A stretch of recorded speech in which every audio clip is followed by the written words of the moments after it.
ঝাড়গ্রামের বাজনাগুড়ি এ যেন এক নেই গ্রাম। পাকা রাস্তা নেই, বেশিরভাগ বাড়ি ছিটে বেড়ার ত্রিপলের ছাউনি। বর্ষায় দুর্ভোগ চরমে ওঠে, আর এই নিয়ে বারবার প্রশাসনকে জানিয়েও কোনো কাজ হয়নি বলে অভিযোগ। রাজ্যে পালা বদলের পর দিন বদলের আশায় এখন স্থানীয়রা।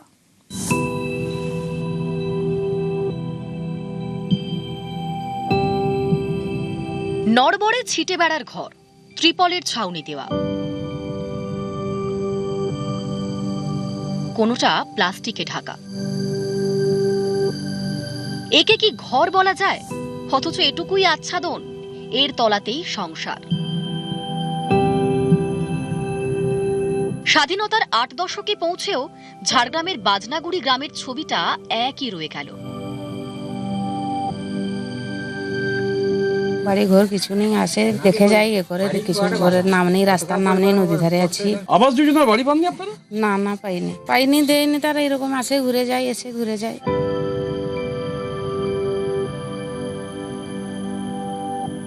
ঝাড়গ্রামের গোপীবল্লভপুর ২ নম্বর ব্লকের বাজনাগুড়ি, পাশ দিয়ে বয়ে গিয়েছে সুবর্ণরেখা নদী, কিন্তু বাজনাগুড়ির গায়ে তার সোনালী ছোঁয়া লাগেনি। গ্রামের বাড়িগুলো দেখাবো, ছিটে বাড়ি। এগুলো হচ্ছে সেই বাঁশের যে পাত, বাঁশের অর্থাৎ বাঁশকে ছিঁড়ে সেই যে ছিটে করা হয়, সেই ছিটে দিয়ে বাড়ি করা হচ্ছে।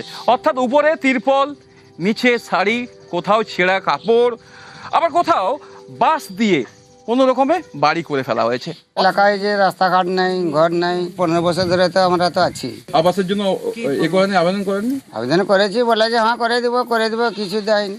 এই হলো কথা। প্রায় ৭০ ঘর লোক, সকলেই ডোম সম্প্রদায়ের। গ্রামের যাতায়াতের রাস্তা নেই বললেই চলে। সরু মেঠো পথ, বৃষ্টি হলে কাদায় কাদা।